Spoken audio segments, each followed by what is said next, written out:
Salut, j'espère que tu vas super bien. Bienvenue dans cette première vidéo sur les nombres complexes.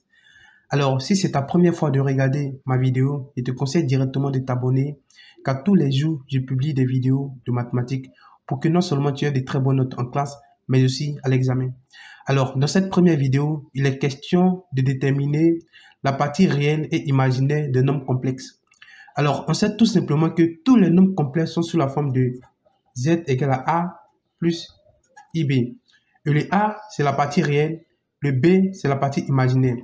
Donc, dans chaque nombre complexe, nous allons voir quelle est la partie réelle et quelle est la partie imaginaire. Alors ici, on a z1 égale à 3 plus 6i. Ce qui veut dire que la partie réelle, c'est le nombre réel qui est seul, donc qui est 3. Et la partie imaginaire, c'est le nombre réel qui est associé à i. Ce qui veut dire tout simplement 6. Alors ensuite, z2 égale à 10 moins i. La partie réelle, c'est le nombre réel qui est seul, 10. Et la partie imaginaire, c'est le nombre réel qui est associé à i. Ici, on voit que c'est 1 normalement qui est associé à i, mais avec le moins, ça fait moins 1.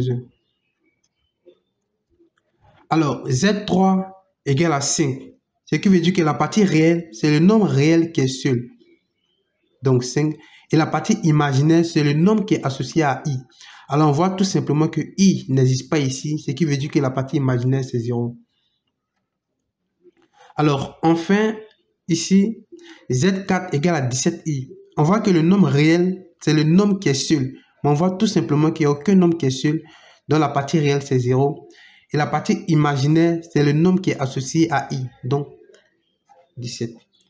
Alors, je pense réellement que vous avez compris comment déterminer la partie réelle et la partie imaginaire de nombres complexes. On se voit directement à la prochaine vidéo. Ciao!